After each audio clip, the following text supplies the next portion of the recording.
Moji susedia, priatelia a známi boli anjeli, duchovia. Od detstva bol zasvetený satanizmu, od narodenia sa venoval službe démonom. Nevedel som, čo je láska a ani som nevedel, že nemilujem svoju matku, otca, tetu a ani nikoho iného. Nevedel som, čo znamená milovať. Ako dieťa bol vychovávaný, aby slúžil globálnym silám temnoty, ale potom sa všetko zmenilo. Niekedy som videl svetlo prichádzajúce z rohu miestnosti. A toto svetlo sa zväčšovalo a zväčšovalo a menilo sa, ako keby tam bol niekto obklopený svetlom.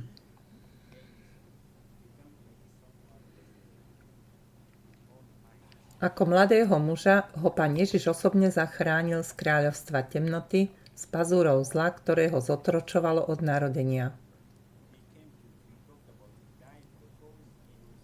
Prišiel a hovoril o tom, ako zomrel na kríži. Vstal z mŕtvych a vystúpil do neba. Ukázal mi, kde mu klince prebodli ruky. Ukázal mi to. Ľudia, konečne máme video roka. Možno si pamätáte, že minulý rok to bolo Nepohnem sa, nadchádzajúca kríza 2025 až 2030. Predtým to bola technokracia, predtým to bola dystopia, covid a mediálna myseľ. Chcem, aby ste si toto video pozreli v kontexte série dôležitých videí, ktoré sme natočili, počnúc vplyvom médií na mozog. Mnohí z vás poznajú svedectvo Gabriela Eštevu. Myslíme si, že toto bude najvýstižnejšia biografia, autobiografia tohto úžasného svedectva o Ježišovi Kristovi. Ja by som povedal, že životné svedectvo a príbeh Gabriela Eštevu nie je inšpirujúci vzhľadom na to, že ho vychovávali zlí anjeli, ktorí ho čas od času prevážali z miesta na miesto, aby sa mohol zúčastňovať satanistických stretnutí, kde sa stretávali s elitou svetových mocností, od politikov po podnikateľov, hercov, hudobníkov, falošných duchovných, ktorí plánovali, ako oklamať svet prostredníctvom technológií, médií, stravy a falošných náboženstiev. Jeho príbeh nie je úžasný kvôli týmto veciam. Jeho príbeh je úžasný, pretože aj po tom, čo vyrastal v prostredí úplne krvilačného zla, satanistickej temnoty, ktorú nemožno ani opísať v jej celistvosti, dokonca aj po vychovaní a vymývaní mozgu, aby mal srdce studené ako démon. Ježiš Kristus ho zachránil z kráľovstva temnoty. Tento mladý muž stretol Ježišovu obetavú lásku a to zmenilo jeho život. Zoznámte sa s Gabrielom Eštevom, ktorého príbeh je opísaný v jeho knihe a zhrnutý v tomto rozhovore. Doplnený informáciami v tomto formáte. Je to súčasný príbeh Rogera Morneua. Gabrielovo svedectvo pochádza z vysokých kruhov globalistických, satanistických tajných spoločností a je pre mňa vzácne naraziť na príbeh, ktorý je tak pôsobivý, že odložím svoju prácu, aby som mu pomohol s editovaním jeho knihy. A urobím všetko možné, aby sa jeho príbeh podal čo najlepším spôsobom, aby sa mohol zo srdca podeliť v tomto videu svojou lámanou angličtinou. Prosím, urobte môjmu bratovi Gabrielovi česť a vypočujte si celé jeho svedectvo a zdieľajte to. Nebudete sklamaní. Tí, ktorí si to môžete dovoliť, ho podporte kúpou jeho autobiografie Zachránený z kráľovstva temnoty. Prosím, urobte tak a kúpte si tú knihu. Táto kniha, všetko, čo počujete v tomto videu, bude priamo z jeho knihy bez mojich komentárov. Chcem len použiť toto video, aby sa jeho príbeh jasne a dôkladne priniesol svetu. Nech to vidí čo najviac ľudí. Ak zdieľate toto video, bude obsahovať 3 časti. Prvá o jeho detstve v prostredí satanizmu, druhá príbeh o obrátení a tretia neuveriteľné odhalenia. Ako najvyšší duchovný informátor 21. storočia hovorí, mal som to privilegium, že som sa narodil do rodiny jedného z najrešpektovanejších kmeňov v Afrike, najslavnejšieho zo všetkých kmeňov Angole, kmeňa čarodejníkov čiernej mágie. V tomto kmeni bola čierna mágia, čarodejníctvo súčasťou kultúry a nebolo problém praktizovať ich otvorene. Počúvajte, ako vysvetľuje, že aj jeho narodenie bolo zosnované zlými anielmi, ktorí ovládali jeho detstvo. Vytvorili problém s mojou matkou, ktorá v tom čase nemohla mať deti, pretože mala problém a potom, aby vyriešil tento problém, sa zjavil anjel menom Aspat, aby hovoril s mojím otcom, ktorý bol kráľom a mal byť kráľom tu v Afrike. čo znamená, že musíte mať spojenie s duchom. Nemôžete byť kráľom ani jedného kmeňa, bez moci, bez spojenia s duchom, a môj detko bol spojený s duchom a ten duch, hlavný duch, ktorý sa mu zjavil, Azbat, a anjel Azbat mu povedal: Veľký majster ma poslal k tebe, aby som ti dal riešenie problému tvojej dcéry. A v tom momente mu dali liek, o ktorom si myslel, že je liek. Ale pamätajte, všetko, čo robia, používajú to rovnakým spôsobom ako Boh. Ak čítate Bibliu, nájdete rovnakú metódu. Nevytvorili iný systém, robia len opačný systém a tento anjel sa zjavil môjmu detkovi, ktorý bol kráľom, pretože nebol len kráľ, ale aj veľkňaz satanizmu pre bielu mágiu, aj čiernu mágiu. Bol členom tajného spolku v tomto svete a potom dostal informáciu, že sa narodí chlapec. A my ho predstavíme na akomkoľvek mieste alebo na rôznych miestach, bude slávny. Bude princom a podľa nich mal byť spisovateľom, ktorý bude písať veľa vecí, ako napríklad komiksy, knihy, romány, niečo také. Mal som byť slávny a reprezentovať môj kmeň v tom tajnom spolku.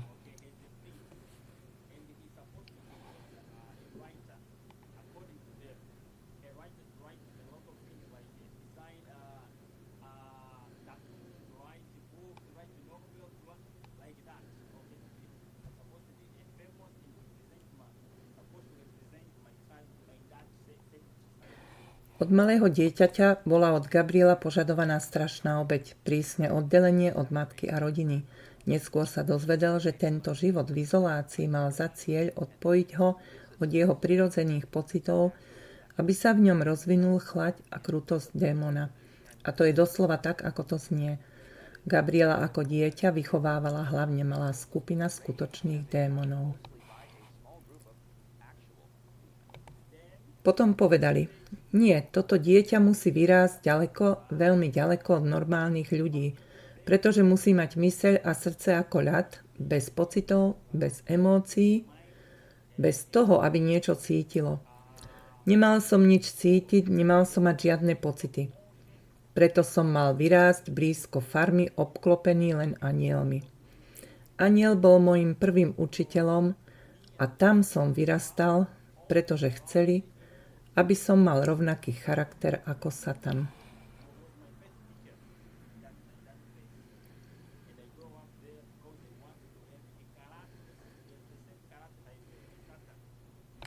Bolo mu jasne povedané, že ak niekedy vysloví meno bytosti, ktorú veriaci vzývajú, toho muža, ktorého sme zabili na kríži, aj Gabriel bude zabitý.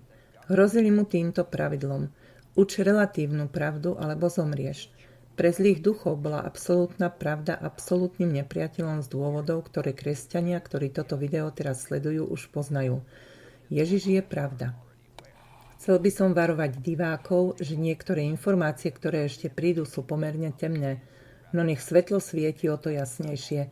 Aby sme pochopili hĺbku, z ktorej Gabriel pochádza, podelíme sa o jeho minulosť, ale vynecháme najodhaľujúcejšie detaily, ktoré nájdete v knihe, ak sa rozhodnete ju prečítať. Niektoré z týchto detailov sa týkajú rôznych rituálov, na ktoré bol ako mladý muž občas privádzaný.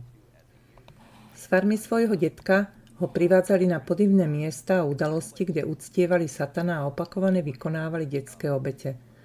Mladý Gabriel bol uväznený v tomto kulte temnoty. Vymývanie mozgu, ktorému bol vystavený od raného detstva, ho dokonca viedlo k tomu, že hľadal potešenie v bolesti, utrpení a smrti nevinných ľudí.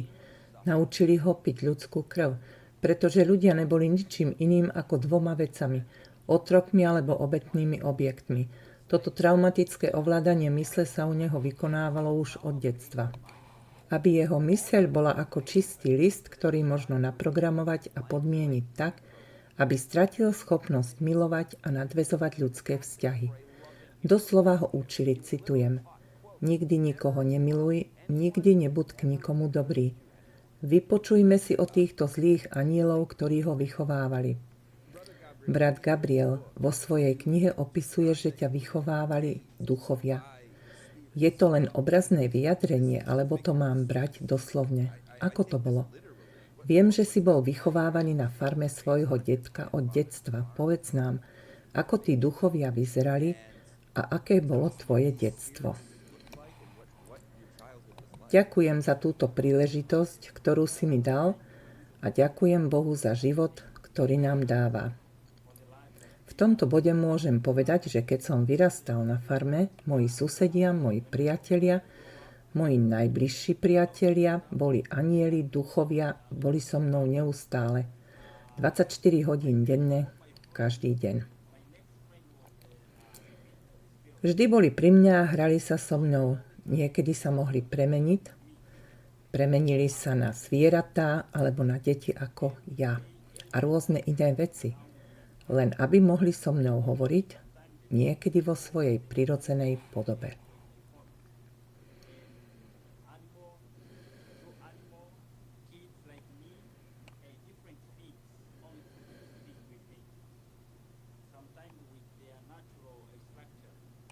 To, čo si práve povedali, je úplne biblické. Satan sa môže premeniť, maskovať sa ako anjel svetla. V momente sa môže premeniť na čokoľvek, čo chce, môže sa premeniť na tie veci, aby s vami hovoril, len aby vás urobil šťastným a aby ste ich nasledovali. Pretože som bol ako dieťa sám, moji starí rodičia ma niekedy nechali samého. Lebo mali prácu a iné veci na práci. Býval som tam sám s nimi a oni mali moc. O tom ti poviem. Takže jeho starí rodičia boli jeho opatrovatelia, ale skutočné formovanie a výcvik prebiehal pod vedením týchto zlých duchov. Jeden z najsmutnejších aspektov jeho detstva je to, že jeho duchovní priatelia, niekedy nerád to hovorím, ale oni sa premenili na jeho matku a správali sa, ako keby ho nemilovala a nechcela. Tiež trvali na tom, že by nemal milovať ani svoju babičku, pretože je rovnako nehodná lásky. Miluj len nás, naliehali. Jeho detko, ktorý sa venoval okultizmu, a ďalší satanisti v jeho živote, a najmä duchovia, mu neustále lichotili o jeho veľkosti, že bol vyvolený, aby bol vychovávaný ako princ a stal sa kráľom. Žil som v dvoch dimenziách, fyzickej a duchovnej, pretože som mal vidieť duchovné veci. Otvorili mi oči, aby som videl duchovné rozmery. Boh nás chráni a chránil, aby sme nemohli vidieť duchovné veci našim zrakom. Viete, že Boh urobil dobrú vec, že chráni náš zrak, aby sme nemohli duchovný svet vidieť. Jeho narodeniny v mladosti oslavoval osobnou návštevou Lucifera, ktorý nie je všade prítomný, ako možno viete, študenti Biblie, ale malý a Gabriel sa neskôr stretol s touto veľmi veľkou a jasnou bytosťou, ktorého Biblia nazýva Satanom, pri dvoch špeciálnych návštevách každý rok, aby mu ukázal, aký je dôležitý a že sa stane kniežaťom. Bolo to na farme, možno niekde v blízkosti bludiska alebo niečoho podobného, bolo to uprostred. Možno to prišlo z rieky a potom sa objavil niekto, ďalší anjel, a tento mocný anjel bol odlišný od všetkých ostatných. Jeho stavba bola odlišná a on použil svoje svetlo. Ovládal ho a znížil jeho intenzitu. Vedel, ako ovládať svetlo a objavil sa, ale anjeli, ktorí boli so mňou, videl som ich kľačať so zavretými očami, so sklonenými hlavami, čo znamenalo, že tento bol mocný princ, mocnejší ako ostatní, ktorí boli okolo mňa. Keď sa objavil a zastavil ma, chytil ma za ruku a priviedol ma k sebe, aby som ho mohol vidieť. A povedal mi, že je môj otec.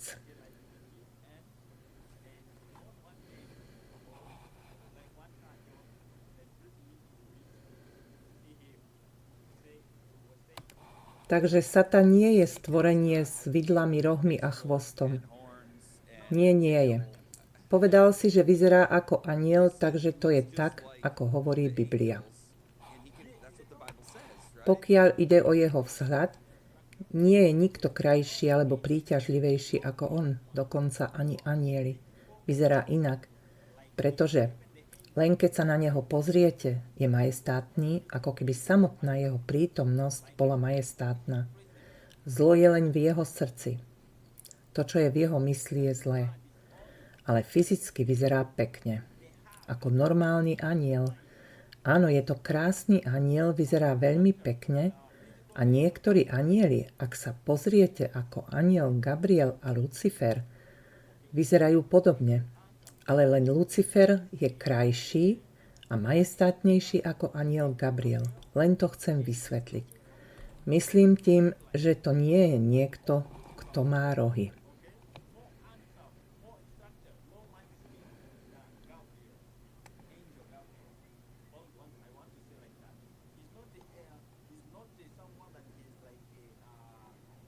Je tmavý? Je čierny? Nie. Nie. A tento anjel mi povedal, som tvoj otec a stlmil svetlo, pretože sme nemohli zniesť ich svetlo. Keby prišiel so svojím svetlom, zabilo by ma to.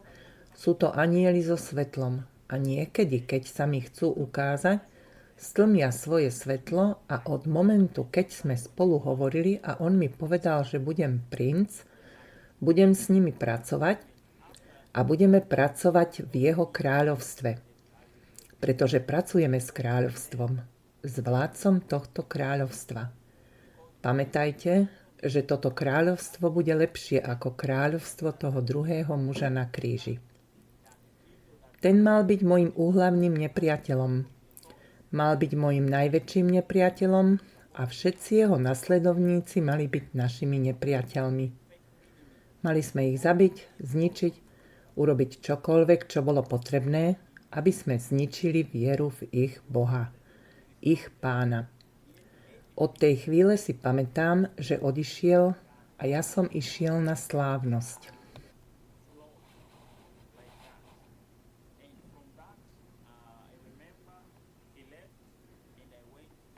Porovnaný s tým, keď neskôr stretol Ježiša, počujete správne, pozorne sledujte. Gabriel nám vo svojej knihe hovorí, že Satan je najnešťastnejšia bytosť vo vesmíre. Má 6 krídel viac ako bežní zlí anjeli. Aj majestátnejší ako tí duchovia, ktorí boli jeho spoločníkmi a vychovali ho. Nemusíme sa báť, lebo máme moc Ježiša Krista. Vo svojej knihe píšeš, že nikto na tomto svete nevie viac o fungovaní ľudskej mysle, ako duchovia, Satan a jeho zlí anjeli. Áno, ako sa anjeli snažia zajať a zotročiť ľudské mysle.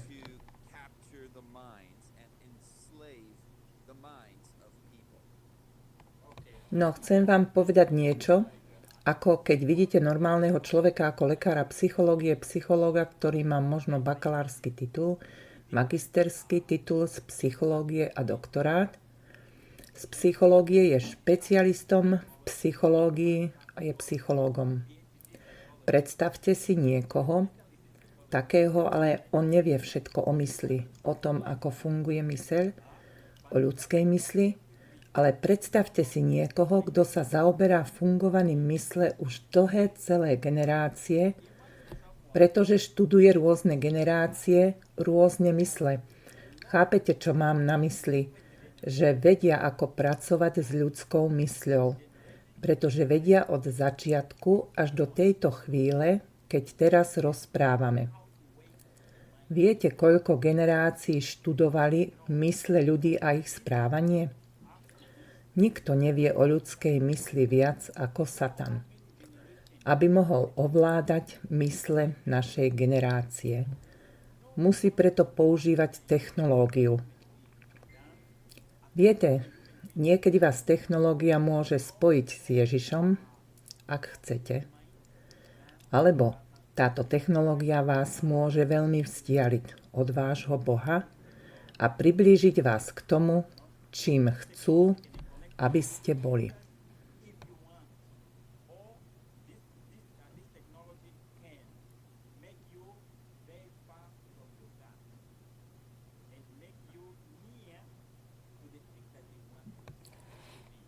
Ako môže divák, alebo ako si môžeme ktokoľvek byť istý, že je slobodný a chránený pred manipuláciou a ovládaním mysle týmito duchmi. Ako nájdeme ochranu a slobodu pred ich pokušeniami, podvodmi a ovládaním? Ďakujem za túto otázku. Odpoviem podľa Biblie Ján kapitola 15, verše 1 až 7, kde Ježiš povedal: Ja som vinič, povedal, že je vinič. A my ako ľudská bytosť máme byť s ním spojení. Čo znamená ako vetvy? Všetky tie vetvy, ktoré sú spojené so stromom, dostávajú silu. Lebo povedal, bezo mňa nemôžete nič urobiť. Bez Boha sme v tomto svete ničím. Len ak sme spojení s Bohom a Boh nám dá svojho jediného ducha a Duch Svätý nám dá silu ovládať našu myseľ, ovládať naše správanie, všetku silu, ktorú máme od Ježiša Krista na základe jeho smrti. On zomrel a vstal z mŕtvych a teraz je naším veľkňazom v svätyni svätých. Môžete si to prečítať v liste Hebrejom kapitola 4, verše 14 až 16, kde nájdete, kde je náš Ježiš v tejto chvíli. Bez Ježiša sme nič. Nemôžeme nič robiť. Hovorím vám, bez Ježiša, keď niekto povie, že sa dokáže ovládať, nie. Nie je to pravda. Nikto to nedokáže.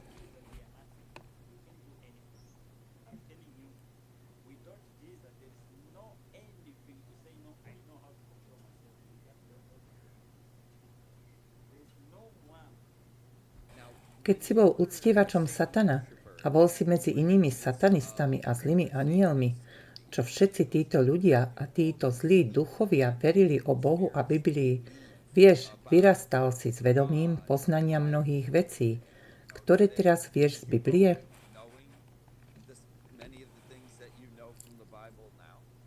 Áno, ja spomínam si, ako keby to bolo dnes, spomínam si, keď si čítal, čo som napísal v knihe. Keď som sa pýtal na rozdiel, prečo títo ľudia vyzerajú takto a ja vyzerám takto, oni vyzerajú inak. Prečo ten rozdiel? Keď som sa na to opýtal, pamätám si, že ku mne prišiel anjel a povedal: Pozri sa okolo seba. Šli sme na miesto na kopci, odkiaľ bolo vidieť všetko na farme a on povedal: Rozhliadni sa okolo seba. Rozhliadol som sa a on povedal: Pozri sa pozorne. Keď povie pozri sa pozorne, znamená to, že musíš analyzovať, nie len sa pozerať. Lebo vidíš, analyzuješ, overuješ, no čo vidíš, pretože sú tam tie veci, lebo potom sa vás spýtajú, čo vidíte, čo ste videli a musíte vysvetliť, čo ste videli. Potom som videl tie veci, a keď sa ma spýtal, čo som videl, povedal som, že som videl rôzne stromy s rôznymi plodmi, kukuricu, zemiaky a oni povedali: Aha, to si videl, je všetko rovnaké? Ja som povedal nie, všetko nie je rovnaké. A povedal: Oni vedia, že všemocný Boh stvoril rôzne veci tak, aby boli odlišné, ale aby boli v harmónii. Naučil som sa od nich podľa Biblie, podľa príbehu, kto všetko stvoril. Chcem len povedať, že všetci satanisti, a či je to anjel nižšej úrovne alebo strednej úrovne, oni vedia, kto je stvoriteľ. A bojujú proti problému, ktorým nie je všemocný Boh, ale len Ježiš Kristus, ten, ktorý zomrel na kríži. Pretože vtedy sme nemali vyslovovať jeho meno. Keď sme mali meeting, nesmeli sme vyslovovať jeho meno, ale mali sme používať meno Všemocný Boh Stvoriteľ.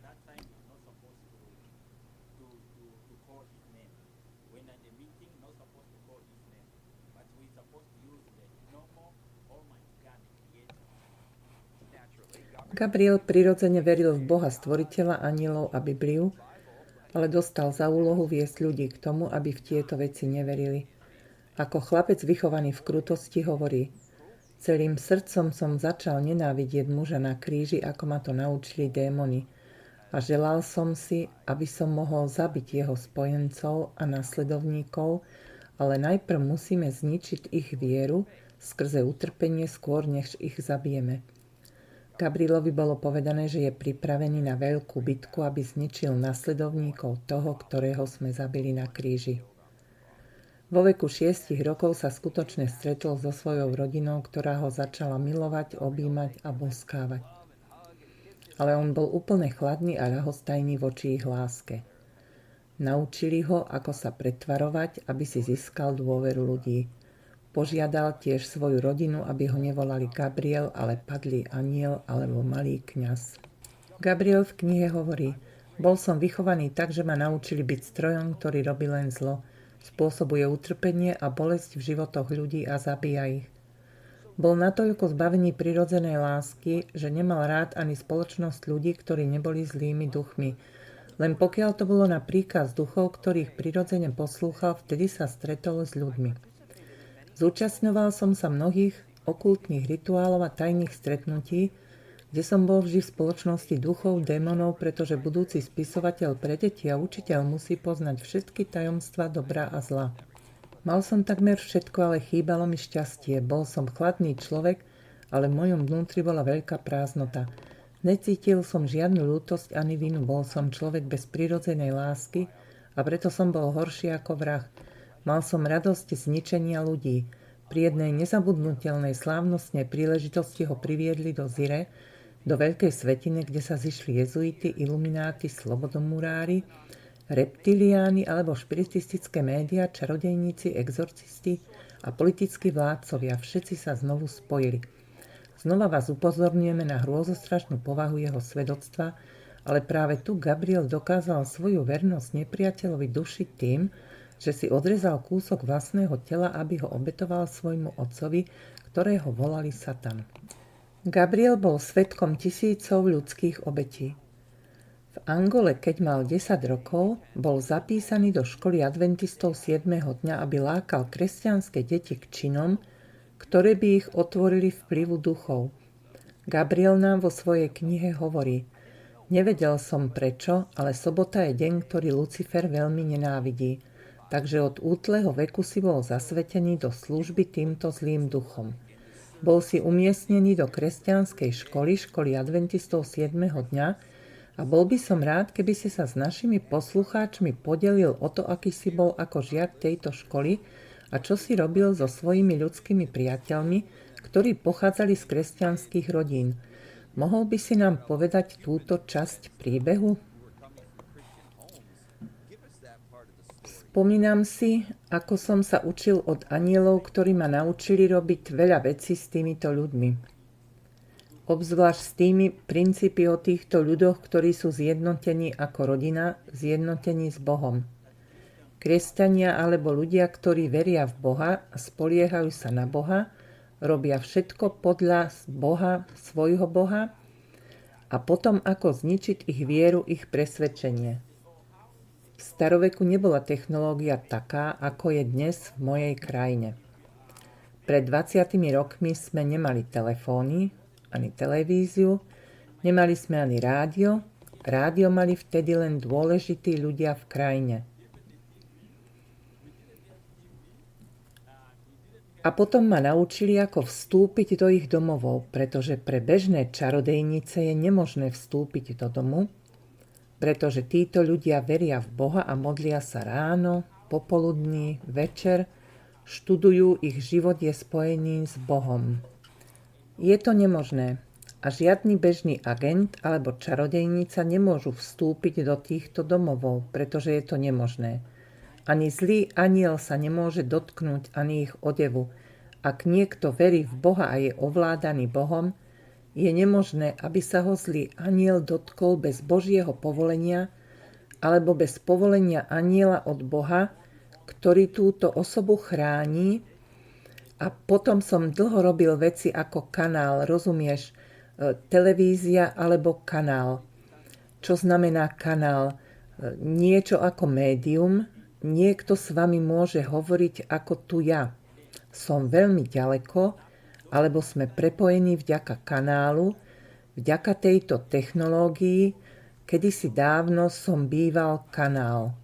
Vedel som, ako rozprávať s deťmi, ako ich učiť, ak sa chcú spojiť s duchom, ako naučiť toto dieťa spojiť sa s duchom. Aby prijalo ducha do svojho domu, do svojho srdca, do svojej mysle a do svojej duše.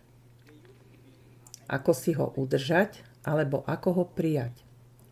Učil som ich, ako spievať, ako plakať, ako sa hrať, robiť veci, ktoré, ak by toto dieťa nasledovalo to, čo ja robím, znamenalo by to, že prijíma ducha.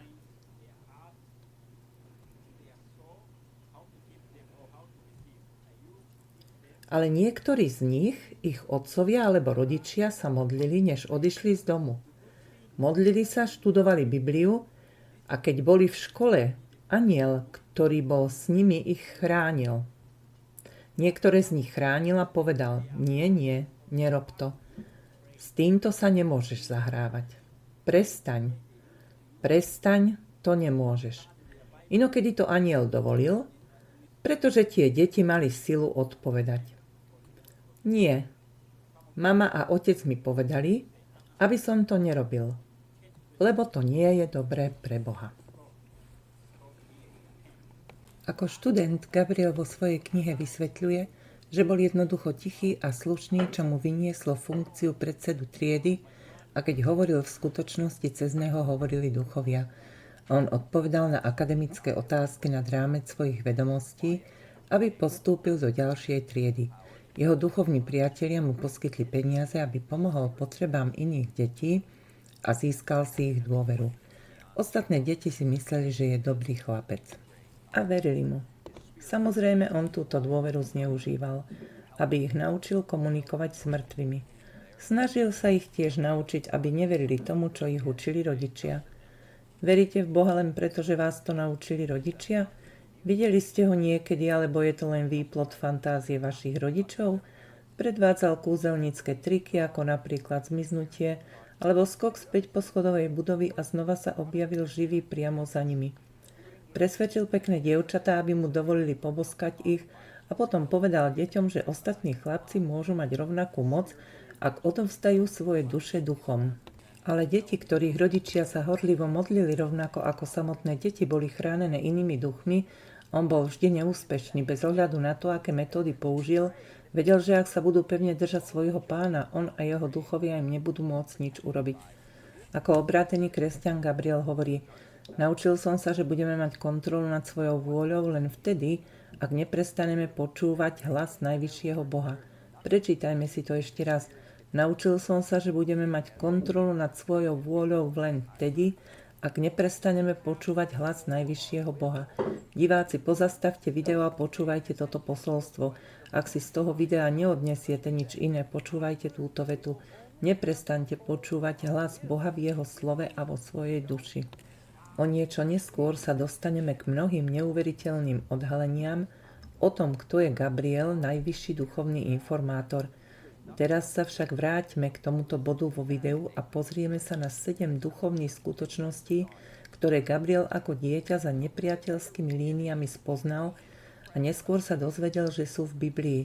Ostatných 6 si necháme na neskôr, ale tu je 7 z nich. Brat Gabriel, vo svojej knihe vysvetľuješ, že démoni nemajú radi, keď sa spomína meno Ježiša Krista ako pravého Boha, ktorý si zaslúži uctievanie každého stvorenia vo veľkom vesmíre. Ako sa správajú, keď ľudia hovoria o Ježišovi a vzdávajú slávu Bohu a volajú na meno a moc živého Boha a meno Ježiša Krista? Pamätaj, že keď prosíme o pomoc alebo o nej hovoríme, prosíme v tomto mene s vierou. Nielen preto, že to chcete povedať. Nie.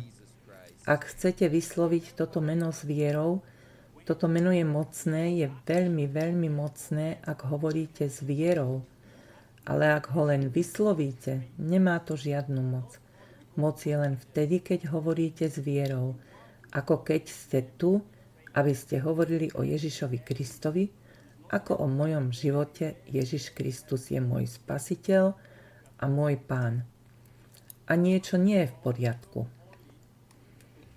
Stalo sa, že v tejto chvíli niekedy ma môžu napadnúť duchovia alebo čarodejnice.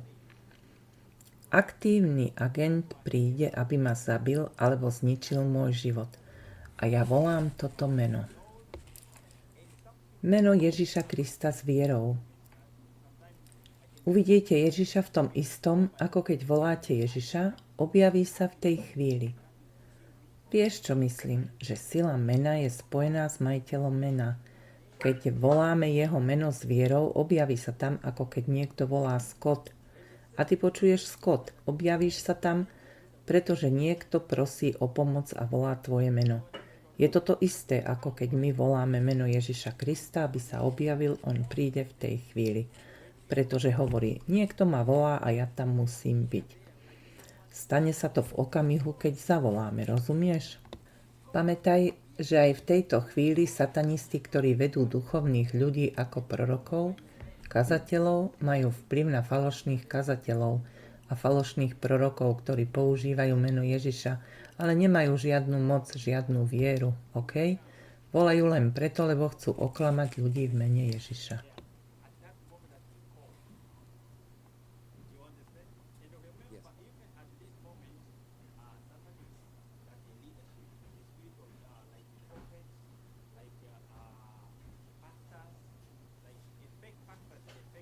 Pripomína mi to príbeh o 7 synoch Skévových v knihe Skutkov, ktorí si mysleli, že môžu vyháňať démonov v mene Ježiša, ktorého kázal Pavol. A nemali žiadnu moc, pretože nemali osobnú vieru Ježiša Krista. Áno, to je pravda. A nie je tam žiadna spojitosť. Boh tú osobu nepozná. Tak to bolo prvé zjavenie v jeho knihe. Gabriel vysvetľuje, že sa dozvedel, že druhá strana kresťanov učí, že iba láska prebúdza lásku. A odvolávali sa aj na súčasnú pravdu v každom kroku biblickej histórie. A že ako cesta kresťanského systému uctievania vedie k Božej svätyni, kde Stvoriteľ a jeho syn prebývajú. Tretie zjavenie. Gabriela učili, že zákon Stvoriteľa je despotický a nemožný ho dodržiavať. Zlí anjeli mu povedali. Pripojili sme sa k veľkému kniežaťu svetla a bojovali sme proti tyranii a nespravodlivosti za oslobodenie. Gabrielov otec Satan mu povedal, že kedysi bol na mieste so zlatými ulicami a že tam bol iný knieža, ktorého Stvoriteľ miloval viac a ktorý chodil sám na stretnutia so Stvoriteľom. A že boli vždy spolu, tak som protestoval a Satan povedal Gabrielovi. Bol som obvinený z narušania mieru a tak som hovoril ostatným o založení iného kráľovstva, ktoré by bolo lepšie a slobodnejšie. Preto sme boli vyhnaní, ponúkol som bytostiam tejto zeme slobodu a nesmrteľnosť. Pripravujem toto miesto, aby sa stalo centrom vesmíru, hovoriac o zemi. Gabriel to počul od samotného Satana, nie z Biblie alebo knihy Veľký spor. Keď ich neskôr čítal, už túto informáciu poznal. Štvrté zjavenie a v skutočnosti to nie sú zjavenia. Zjavenia pochádzajú z Biblie, ale toto je to, čo vie druhá strana. Nikdy by sa nemali učiť myslieť a používať logiku, ale skôr opakovať a reproduktovať informácie. Dovolte mi stručne komentovať semináre o Pasok pravdy a médiá, ktoré sa zaoberajú tým, ako sa mocenská elita snaží prinútiť ľudí, aby sa stali slepými opakovateľmi propagandy a informácie, ktoré nám boli štepené. Máme myslieť sami za seba, nie byť len ozvenou myšlienok iných ľudí. Medzi Kristom a Satanom existuje veľký spor o metódy používané buď na informovanie a pretváranie, alebo na klamanie. 5. zjavenie. Najväčšou potrebou ľudského srdca je absolútna pravda, ale relatívna pravda je naša zbraň, ktorú používame na zničenie našich nepriateľov, ktorí používajú absolútnu pravdu. 6. zjavenie. Existujú padlí anjeli, ktorí pôsobia nervozitu v systéme. Číslo 7 súvisiace s kresťanskou školou, že navštevoval kresťanskú školu adventistov 7. dňa, naučil sa, že v cirkvi sú tí, ktorí sú našimi služobníkmi, dokázal rozlišovať medzi pravými adventistami 7. dňa, ktorí boli skutočnými kresťanmi, patriacimi Ježišovi a našimi agentami. Priateľu, si úprimný kresťan, alebo sa len pretvaruješ? Spoznal si Ježiša Krista ako svojho osobného spasiteľa, ako priateľa a teraz si služobník Krista. Je veľkým potešením rozprávať sa s tebou a umožniť ti zdieľať tú temnotu, z ktorej si prišiel, ale ešte väčšou radosťou je, že ti môžem umožniť vyjadriť svoju vieru v Ježiša a to, ako si spoznal Pána a Spasiteľa Ježiša Krista. V tvojej knihe som čítal, že keď si bol otrokom tohto systému a služobníkom temnoty, mal si nejaké neodbytné myšlienky a pozoroval si kresťanov a správanie démonov, ktorí boli tvojimi pánmi. Keď boli v blízkosti kresťanov alebo svätých anielov. Aké otázky ti začali prebiehať hlavou, ktoré ťa prinútili pochybovať o tomto systéme, v ktorom si bol uväznený?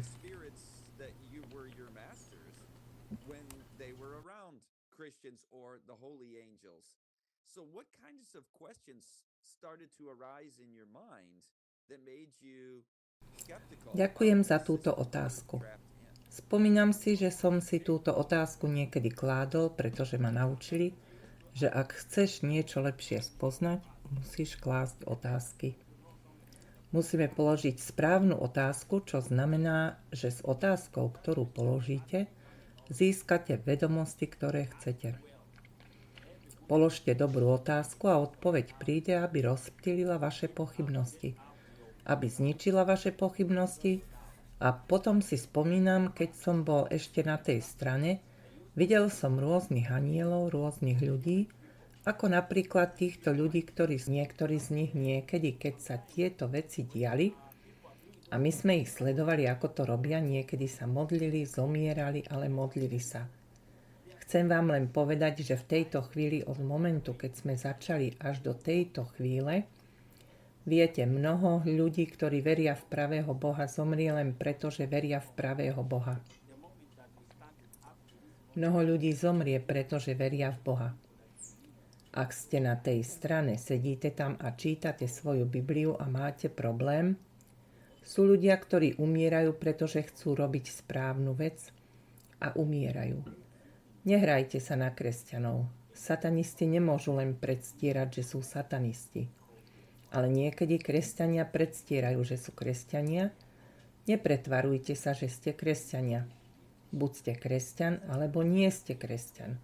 Spomínam si, že sme boli v rôznych krajinách a na rôznych ceremoniách, z ktorých si pamätám, že tí ľudia, kresťania alebo ľudia, ktorí majú svoje vlastné náboženstvo a veria v pravého Boha, niekedy, keď sú zabití, modlia sa za tých, ktorí ich zabili. Modlili sa za nich. A neviem, ale z tej modlitby prišiel ku mne Svätý Duch a teraz ma začal presviečať, pretože som išiel na ceremóniu v Indii a videl som tú ceremóniu a od tej chvíle som začal vidieť veci, ktoré nie sú dobré. Prečo to robia? A prečo všemohúci Boh takmer nič nerobí, aby tomu zabránil, alebo aby im povedal, aby to nerobili. Ale ľudia to robia, ako keby im to niekto prikázal. Tí ľudia sú zlí. Musíte to vidieť alebo zažiť. Keď som žil na tom mieste, v určitom momente ma Duch Svätý presviečal, aby som sa spýtal sám seba, prečo som tu. Prečo robím tieto veci, kam idem, odkiaľ som prišiel, otázky ako tieto. A pamätám si, že jedného dňa bol som v obchode svojho brata a niekto prišiel ku mne a rozprával mi o Ježišovi. Bol to kresťan. A tento kresťan bol misionár.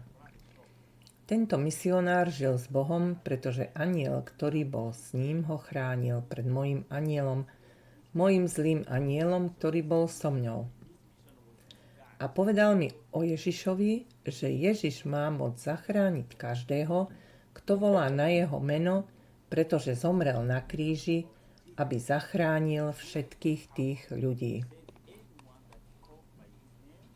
A teraz sa príbeh ešte viac zlepšuje. Brat Gabriel vysvetľuje vo svojej knihe, že tento kresťan z adventistov 7. dňa mu svedčil v júli 2008 o 4:30 popoludní. Potom sa jeho duchovní spoločníci pýtali, prečo nás zarmucuješ tým, že počúvaš falošné slova našich nepriateľov. Keď prišiel druhýkrát, hovoril o mojom živote, ako keby mu niekto rozprával môj príbeh, ale zlý anjel mi povedal, aby som s tými ľuďmi nehovoril, ale ja som nepočúval zlých anjelov. Stalo sa to prirodzene. Nechcel som to počúvať, ale niečo vo mne hovorilo. Počúvaj to, musíš čakať, čakaj. To, čo hovorí, je dobré, počkaj. A ja som pochyboval vo svojej mysli a povedal som si, že je to nemožné, aby niekto vyšiel z tejto tajnej spoločnosti, pretože ťa môžu zabiť. A videl som mnoho ľudí, ktorí sa rozhodli odísť z vlastného rozhodnutia a viem, že ich zabili a nikto neprišiel, aby povedal, nie, nerob to, zabili ich. Ale tento muž hovorí, že Ježiš ma môže zachrániť. Kto je Ježiš? Má väčšiu moc ako Lucifer? Väčšiu ako anjel, ktorý sa o mňa stará? Väčšiu ako tajná spoločnosť? Ach, tento Ježiš, tento muž je blázon, hovorí o Ježišovi, nevie, o čom hovorí. Ale zamyslel som sa, či Ježiš žije, či je pravda, čo tento muž hovorí, či Ježiš, v ktorého verí, je skutočný. Ak Ježiš je niekto, kto žije, chcem ho vidieť a chcem ho požiadať, aby sa mi zjavil fyzicky. Chcem ho vidieť a chcem s ním hovoriť. Ak je to pravda, chcem ho vidieť. Čas plynul a ja som videl veci, premýšľal som o tom, že ho chcem vidieť, chcem poznať toho Ježiša, ale pokračoval som v tom, čo robili oni na tej strane, lebo som nemohol odísť, nikto nemôže opustiť toto miesto, lebo ho môžu zabiť. Môžu zabiť ich rodiny, môžu ich zabiť. Normálne nikto nemôže povedať nie a oni to vedeli. Ale tento človek povedal, že Ježiš je skutočný a môže ťa zachrániť, môže ti dať slobodu, čokoľvek chceš. Pretože zomrel, aby nám dal život. Chcem s ním hovoriť.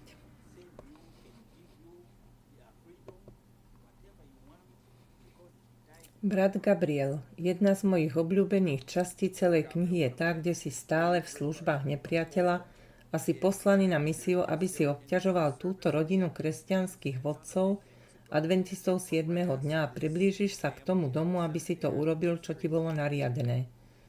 Povedz našim poslucháčom, čo si videl a počul a ako to bolo. Jedného dňa sa mi zjavil anjel a povedal, Gabriel, máš úlohu ísť na toto miesto a zistiť, akú stratégiu musíme použiť, aby sme zničili a zmarili ten plán.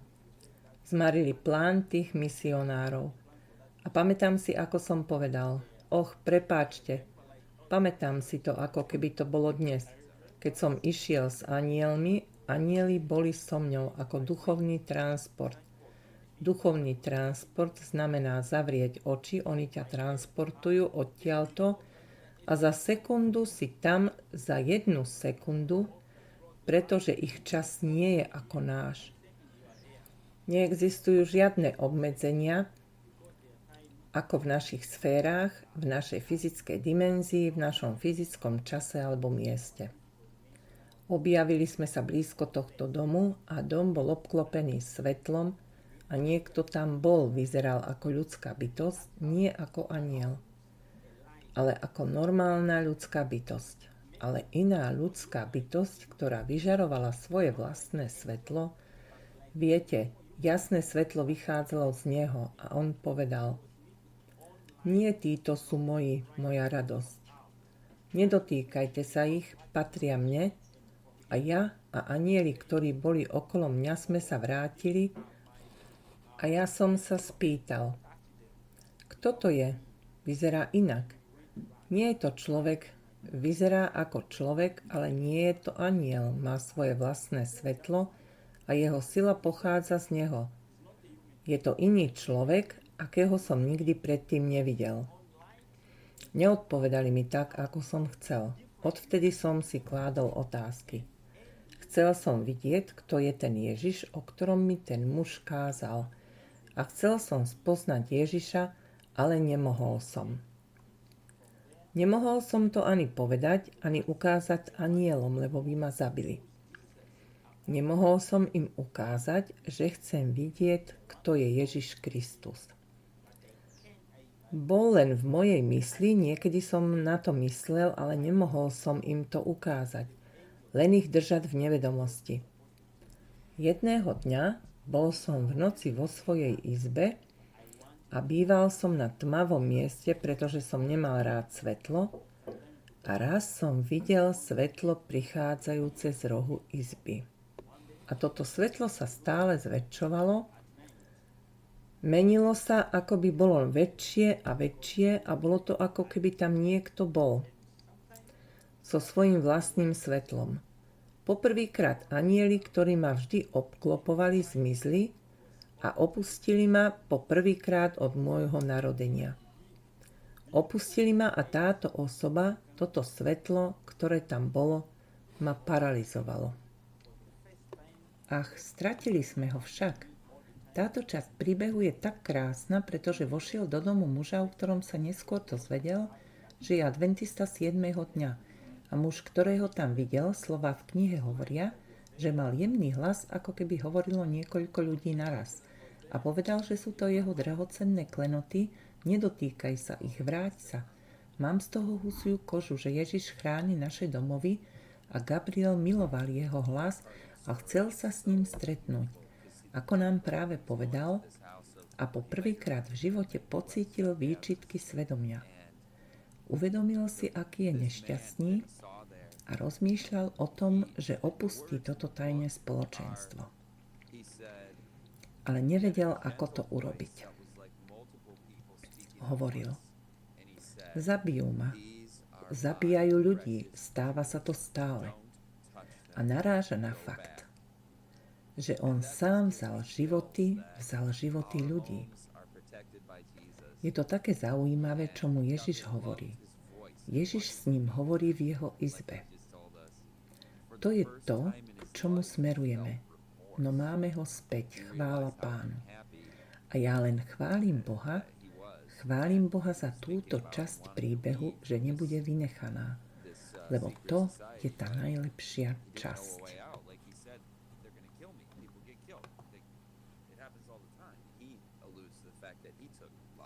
Spomínam si, ako keby to bolo dnes, keď som bol vo svojej izbe a niekto tam bol obklopený svetlom a vyzeral ako muž, ale nie ako normálny muž. Bol to iný muž, nevyzeral ako anjel, ale bol celý osvetlený.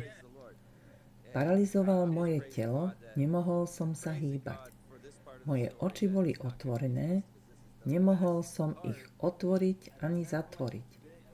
To som robieval ja, keď som chcel niekoho napadnúť, aby sa nemohol hýbať.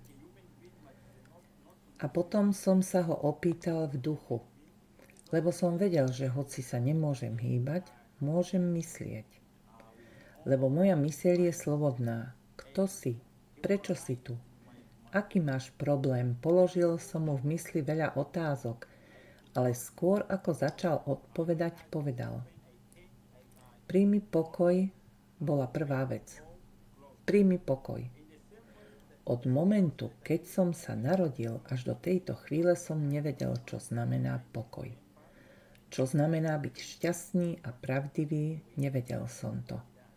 Dokážeš si predstaviť, že to bolo niečo také, ako že jeho slova vytvárajú nejaké iné veci, iba jeho slovo malo silu vytvárať veci vo mne, a povedal rovnakým spôsobom, ako povedal: príjmi pokoj. Moje srdce bolo ako tma, ako chlad, a neboli tam žiadne dobré pocity. To zlé srdce zmizlo a on mi dal pokoj. Moje srdce naplnené pokojom, a bol to pocit, ako keby sa na vašom účte objavilo veľa peňazí. Ako 500 miliónov dolárov, amerických dolárov. Objaví sa to na vašom účte a niekto vám povie, že tie peniaze sú pre vás, že môžete robiť, čo chcete, podľa svojho plánu. že budete nesmierne šťastní, ale pokoj, o ktorom hovorím, presahuje šťastie z prijatia veľkého daru, aby ste mohli robiť, čo si len dokážete predstaviť, aby ste mohli splniť svoj sen. Ale tento pokoj presahuje túto emóciu. Bolo to ako ovocie od Boha, niečo nové, čo som nikdy nemal. A získal som pokoj a začal som rozprávať. Niečo sa zmenilo v mojej mysli, pretože to zmenilo môj život, ktorý mi dal. On povedal a stalo sa to. A ja som začal klásť otázky a predtým, ako sa to stalo, on sa smial sa, bol dojatý.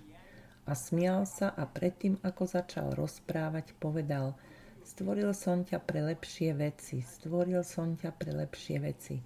Viete, že ty a ja, Boh nás stvoril pre lepšie veci. Stvoril nás pre lepšie veci, len hriech zničil Boží plán. Zmaril Boží plán, ale Ježiš zomrel, aby nás zachránil pre lepšie veci. Aby nám vrátil to, čo sme na začiatku stratili. Boh vás miluje a miluje mňa a on sa mi zjavil a teraz začal rozprávať príbeh, ktorý som nepoznal. Poznal som iný príbeh, ale ten, ktorý mi teraz rozprával, bol pravdivý príbeh o tom, čo sa stalo, prečo nastal ten boj a kde ten boj začal. Prečo je smutný, že som bol na tej strane a prečo im dovolil zabíjať ľudí. Pretože som sa spýtal, prečo nič nerobíš, keď si mocný, kto si? Pretože som to pochopil, pretože to povedal a stalo sa mi to. Vedel som, že to je všemohúci Boh. Všemohúci Boh. Stvoriteľ. Pretože sa učíme o stvoriteľovi, že stvoriteľ môže stvoriť veci svojim slovom. Ak niečo povie, stane sa to v tom istom okamihu a v mojej mysli som vedel, že toto je všemohúci Boh. Prečo sa mi zjavil všemohúci Boh, aby so mnou hovoril, keď som nič, keď som prach. Keď som nič, nakoniec po tom, čo so mnou hovoril, bol to on, kto zomrel na kríži, aby zachránil mňa a všetkých ľudí, ktorí veria v jeho meno.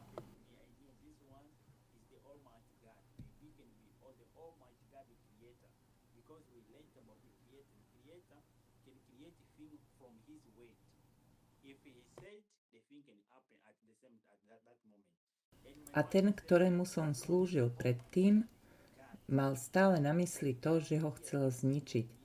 A on mi povedal po tom, čo prišiel, hovoril o smrti na kríži, o vzkriesení z mŕtvych, o odchode do neba a ukázal mi jazvy, kde mal ruky prebodnuté klincami. Ukázal mi to a potom, keď mi to ukázal, začal som plakať, lebo som bojoval proti svojmu vlastnému otcovi. Môjmu skutočnému otcovi. Pamätajte, že to nebola moja chyba, pretože som sa narodil na tej strane a nemal som možnosť rozhodovať sám za seba.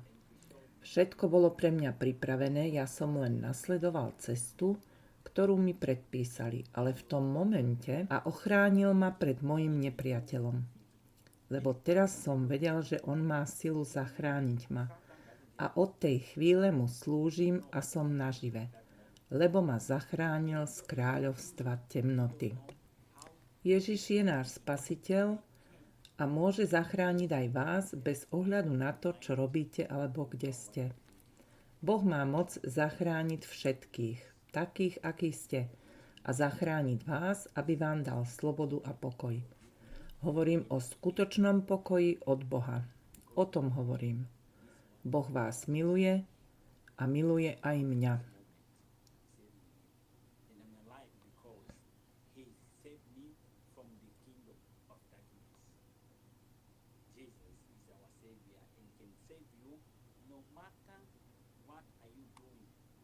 Amen, amen, brat. Keď čítam tvoju knihu a prechádzam tými temnými kapitolami tvojho detstva a jednoducho s tebou súcitím, cítim tú bolesť, smútok, vnútorný konflikt, nedostatok lásky a potom, keď otočím stránku, na to, čo si práve zdieľal, je to, ako keby sa z čitateľovho srdca zdvihla ťažoba. Vstúpime do tvojej skúsenosti a viem, že posluchač práve pocítil ten pokoj, ktorý presahuje všetko chápanie prítomnosti. Živého Ježiša Krista v tvojej izbe, ktorý číta tvoje myšlienky a dáva ti svoj pokoj. A jeden z najsilnejších momentov v celej knihe je, keď čitateľ znova a znova počuje o týchto démonských priateľoch a ako sú vždy s ním 24 hodín denne, 7 dní v týždni, doslova ho nikdy neopúšťajú. A teraz počuje Ježiša, ako mu hovorí, že bol celý život s Gabrielom. Gabriel ho nevidel, ale bol tam. Poslucháči, pamätajte, že Ježiš je tu pre vás, aby vás prijal. Rovnako ako prijal a miloval tohto mladého muža v najhlbšej temnote. Ježiš s ním hovoril celé hodiny a potom Gabrielovi, aby sa pripojil k tým, ktorí patria k nemu, ktorí dodržiavajú Boží svätý zákon a majú svedectvo Ježiša. Gabriel už vedel o týchto kresťanoch, adventistoch 7. dňa. Čo ty vtedy povedal Ježiš, aby si urobil? Spomínam si, že potom, čo som mu odovzdal svoj život, aby som mu slúžil, povedal som, zachráň ma a ja budem tvojim nasledovníkom, prosím, ochráň ma pred mojimi nepriateľmi. Povedal som, bojím sa týchto satanistov, nikomu nechcem rozprávať svoj príbeh, ale ochráň ma. A on povedal, keď ťa pošlem niečo povedať, povieš to. Povedal mi, že predovšetkým by som mal mať len Bibliu, pretože to je jeho slovo, ktoré pochádza od neho. A mal by som čítať len Bibliu s niekoľkými knihami. Povedal mi, ktoré knihy to sú a viem, že všetci satanisti vyššej a strednej úrovne vedia o tomto prorokovi a satanisti vedia o proroctvách. Toto vám chcem povedať. Vedia o proroctve a vedia, o čom sú. Keď hovorím o tejto veci, všetci satanisti na strednej i vyššej úrovni budú vedieť, o čom hovorím. Povedal mi, aby som čítal 6 kníh, 7 s Bibliou. Povedal mi, aby som čítal patriarchovia a proroci a králi, túžba vekov, Kristove podobenstva, skutky apoštolov. Veľký spor a pamätám si kroky ku Kristovi. Prečítajte si ich spolu s Bibliou a uvidíte, že všetko, čo hovoria, vás povedie k samotnej Biblii a poskytne vám viac vedomostí, aby ste mohli vysvetliť alebo lepšie pochopiť samotnú Bibliu. Rád čítam Cestu ku Kristovi. Tú knihu mám vždy so sebou. Za každým, keď ju čítam, objavím nové veci. Cesta ku Kristovi a skutky apoštolov a ďalšie. Veľký spor, je to dobrá kniha, ktorú čítam vždy, keď mám čas. Vždy, keď môžem čítať. Je to dobré čítanie. Skôr ako poviete nie, prečítajte si túto knihu a potom povedzte, čo napísal autor. A môžete porovnať, čo autor hovorí v tejto knihe s Bibliou. Môžem potvrdiť, že som prečítal všetky knihy, ktoré si spomenul, najmä Cestu ku Kristovi. A ako si povedal, je to tak dobre, že ju čítam znova a znova, počúvam ju, veľmi sa mi páči. Za každým nás privádza späť k Bohu, Božiemu slovu, v duchovnom živote spoznávate Ježiša každý deň viac a viac. Takže ti dal plán čítania, vzdelávania sa v jeho slove a pravde tým, že ťa prostredníctvom týchto kníh, ktoré si spomenul, priviedol k Biblii. Chcel by som sa tiež opýtať, či si vedel o autorke, ktorú si spomenul, že ľudia na strednej a vysokej úrovni v satanských tajných spoločnostiach vedeli o dare proroctva v kresťanskej cirkvi a vedeli o autorke týchto kníh Ellen Whiteovej. Vedel si už vtedy, kto to je? Vedia, áno, vedia. Dôvodom je, že existujú vodcovia, ktorí v mysliach svojich ľudí vytvárajú nenávisť voči tejto žene. Niekedy nemôžete niekoho nenávidieť len preto, že ste o ňom počuli to či ono. Ak ste o niekom niečo počuli, opýtajte sa ho alebo si prečítajte knihu, ktorú on napísal. A prečítajte si ju sami, dobre? Prečítajte si ju, aby ste zistili, či to, čo napísali iní, je v súlade s Bibliou alebo nie. Dáva to zmysel? Pretože satanisti vedia, satanisti ju volali tá stará žena, tá žena od muža na kríži, takto ju volali, že písala veci, aby viedla ľudí k nasledovaniu Boha, k nasledovaniu Ježiša, aby pripravila ľudí na príchod Boží. A že musíme mať charakter podobný Kristovi. Musíme mať charakter podobný Kristovmu, pretože on prichádza, aby si vzal svoj ľud a chce nájsť svoj ľud podľa harmónie. Náš charakter by mal byť v harmónii s jeho charakterom. Podobný jeho charakteru, aby sme konali podľa jeho vôle. Ak by náš charakter bol v harmónii s celou Bibliou, aby sme boli priateľmi Ježiša Krista. Keď príde, máme byť jeho priateľmi. Keď príde, povieme: toto je ten, na ktorého čakáme, náš Pán, náš Otec. Náš Stvoriteľ, náš Vykupiteľ, prišiel nás spasiť, prišiel nás zachrániť, teraz pôjdeme s ním. Je to teraz. Je to táto žena, ktorá o tom napísala, aby pripravila všetkých ľudí na druhý príchod Ježiša Krista.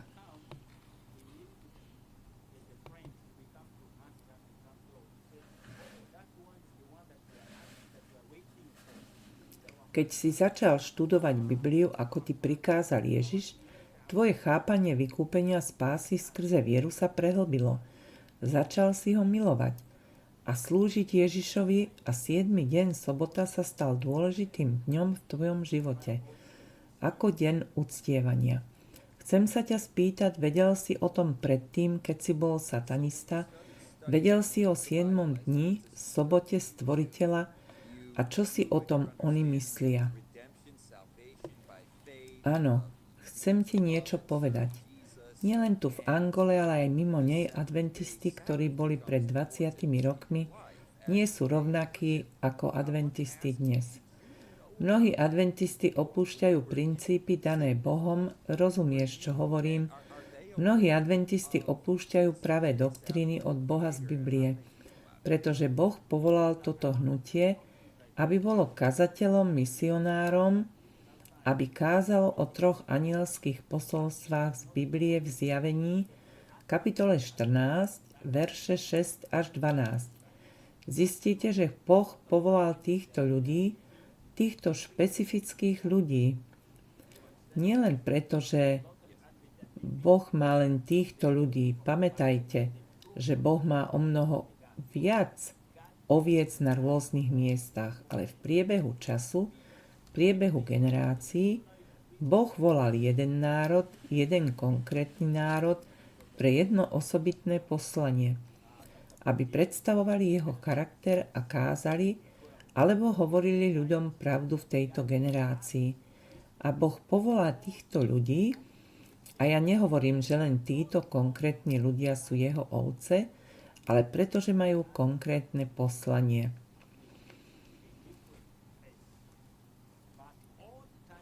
Ale Boh má ľudí v rôznych náboženstvách, na rôznych miestach v priebehu všetkých generácií. Napríklad Izrael bol Božím národom, Božím vyvoleným národom, ale Boh nemal svoj národ len v Izraeli, ale aj na iných miestach, v iných krajinách našiel ľudí, ktorí veria v Boha.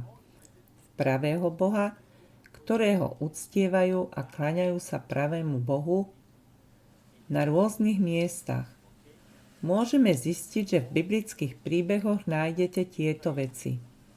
A potom v našej dobe je to rovnaké. Sú ľudia, mnohí ľudia, ktorí veria v Boha na rôznych miestach. Ale adventisti áno, dokonca aj v iných cirkvách, dokonca aj naši priatelia z katolíckej cirkvi hovoria, že protestanti, ktorých poznáme v tejto dobe, sú len adventisti, Ostatní nie sú protestanti. Prečo? Kvôli princípu, ak sa pozriete na príbeh v Biblii, zistíte, že všetci ľudia dodržiavali sobotu, mali 7. deň ako deň stvorenia a nasledovali Boha, znamenalo uctievať Boha v ten deň.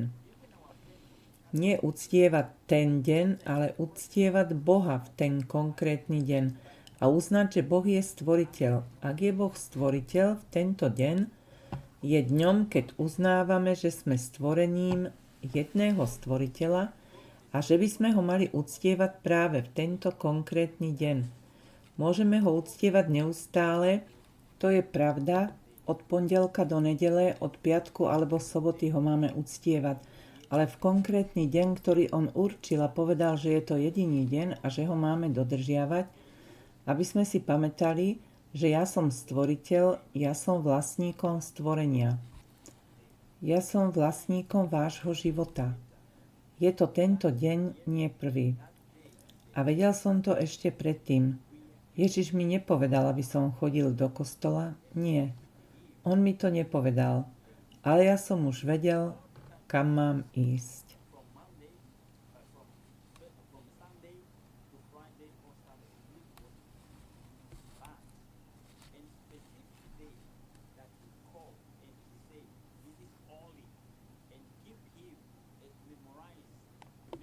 Povedz nám, čo si vedel, keď si vyrastal, o stave mŕtvych a o priateľských duchoch a čo teraz vieš z Biblie ako kresťan.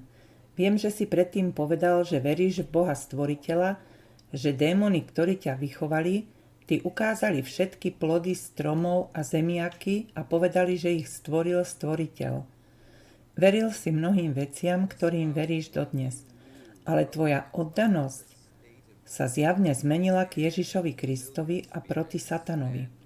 Ale čo si vedel a veril o tom, čo sa stane, keď zomrieš a kde sú mŕtvi? Sú niekde nažive a strašia v domoch, sú to mŕtvi ľudia? Čo si vedel o týchto veciach, keď si vyrastal ako satanista? Všetci satanisti na vysokej úrovni a všetci satanisti na strednej úrovni to vedia, len tí na nízkej úrovni to nevedia, pretože každá úroveň má svoje vlastné vedomosti. Vaše oči sa otvoria, keď prejdete na inú úroveň.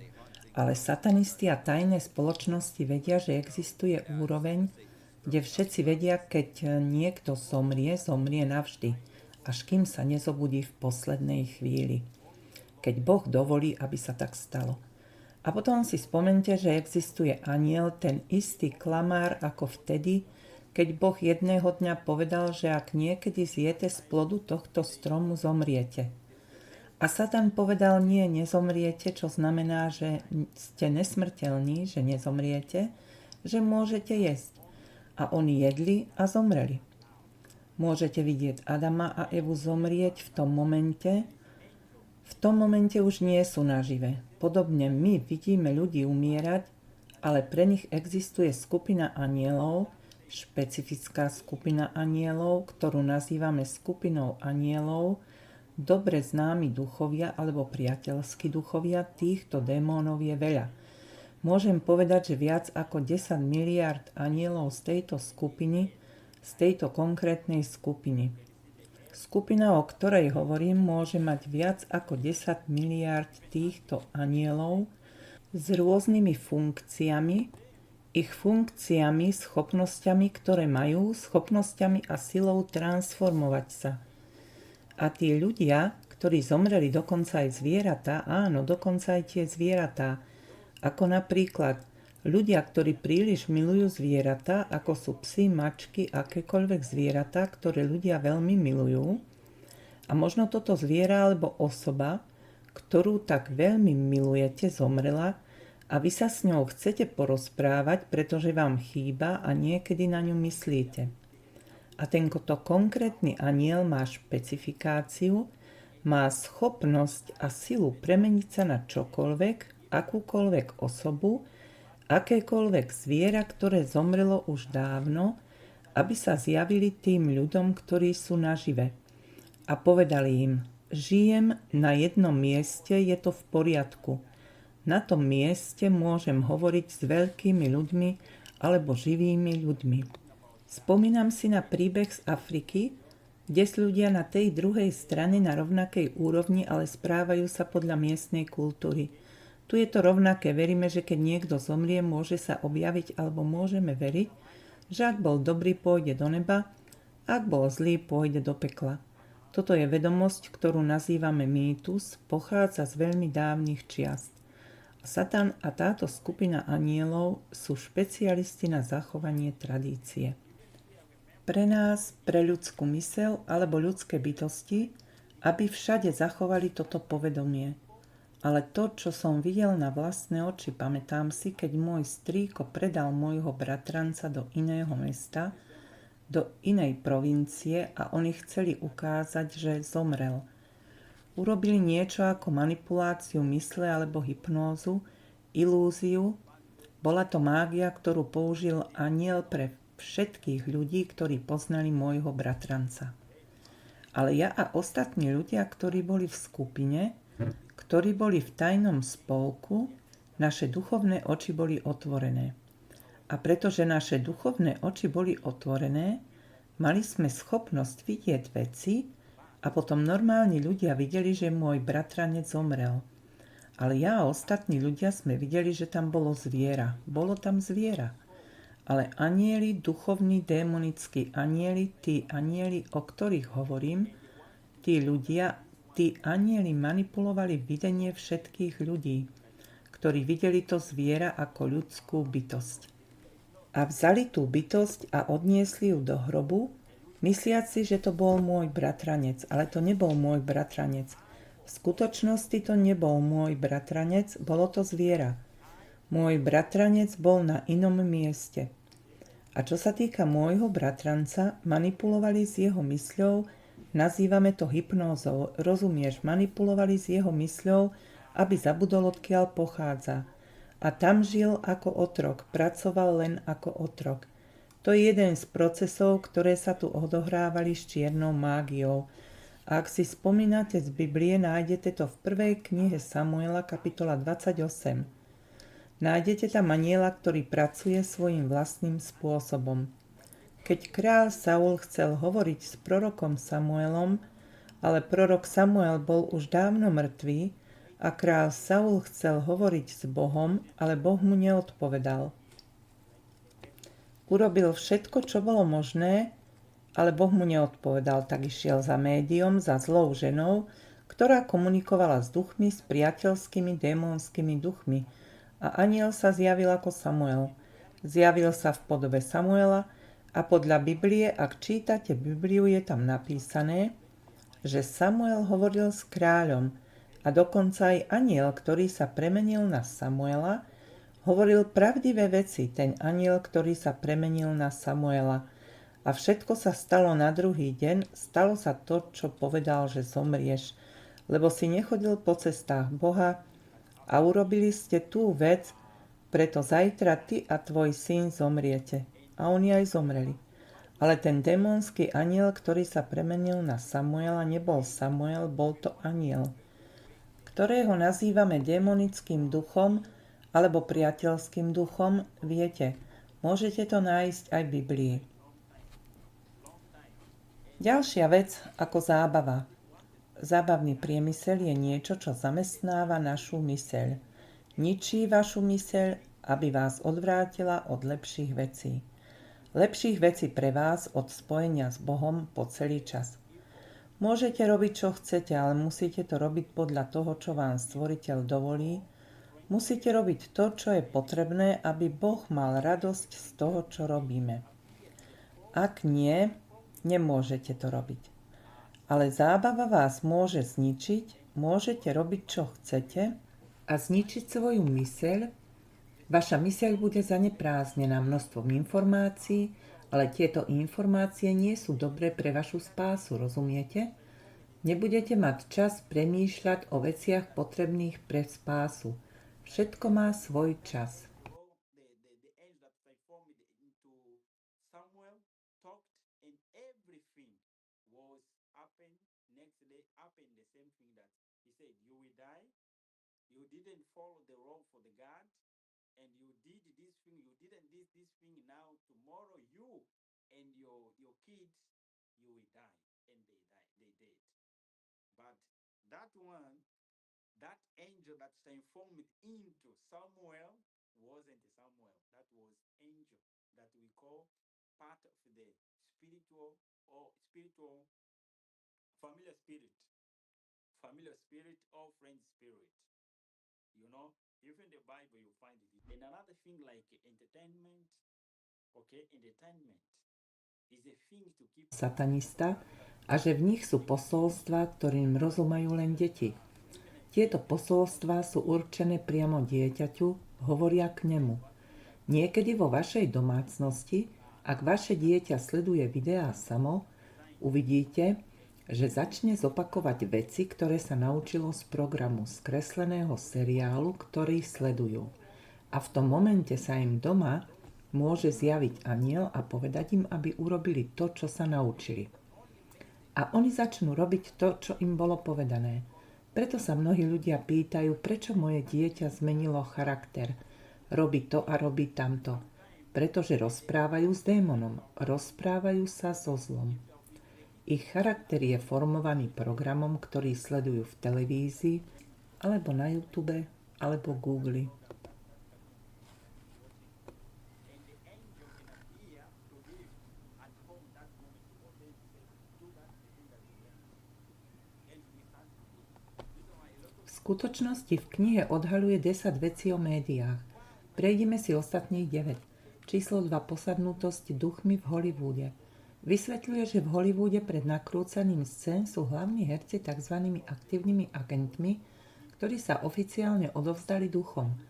A potom pri hraní duchovia vedome používajú hercov ako média. Citujem. Nech veľké náboženstvo zábavy zasiahne domovy menej privilegovaných, pretože práve v tejto sociálnej kategórii nájdeme najväčší počet veriacich tomu, kto žije pre lásku. A my im dáme bohov novej éry, aby ich deti, mládež a ženy uctievali naše hviezdy, každý podľa svojho vlastného vzoru. A aby boli odrezaní od života v reálnom svete a žili v nereálnom svete, imaginárnom svete, vedome a nevedome uctievali našich bohov a ctili ich, oslavovali duchov. Možno si spomínate na službu Opasok pravdy, ktorý sa odvolával na falošnú realitu, do ktorej nás chce Satan ponoriť. Číslo 3. Falošné kresťanské uctievanie. Citát. Odstránime ich z racionálneho uctievania a privedieme ich k emocionálnemu uctievaniu. Donútime ich pocítiť vzrušenie zo spásy prostredníctvom emocionálnej extázy, mentálnej a duchovnej hypnózy a prostredníctvom emocionálneho vytrženia. Toto môže znieť povedome tým, ktorí čítali vybrané posolstva 2, strany 36 až 38, kde sa zaoberáme práve touto otázkou v sérii Vplyv médií na mozog. V 4. bode sa zaoberáme zvrátením morálky. Média priznali, že obracajú morálku a duchovné hodnoty prostredníctvom ľudskej vedy a vzdelávacieho systému, ktorý podľa nich patrí démonom a oni diktujú pravidlá.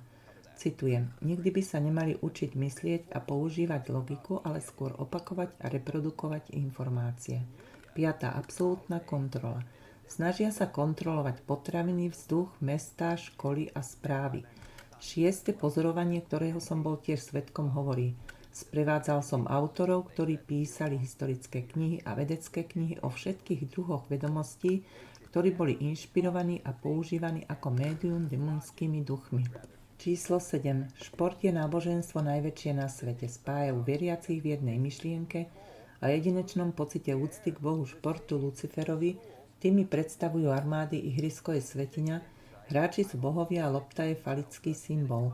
Línie siete predstavujú opak, ženu, rozhodcovia sú kňazi, fanúšikovia sú veriaci a duchovia zasievajú u fanúšikov pocity závisti, egocentrická žiarlivosť, nenávisť, vražedné myšlienky, nevraživosť, rúhanie, emocionálnu extázu, nepriateľstvo, pýchu, aroganciu, chamtivosť, hnev, netrpezlivosť, nedostatok sebaovládania a nadmernú dôveru v ich zbožňované hviezdy, čím sa stávajú otrokmi systému.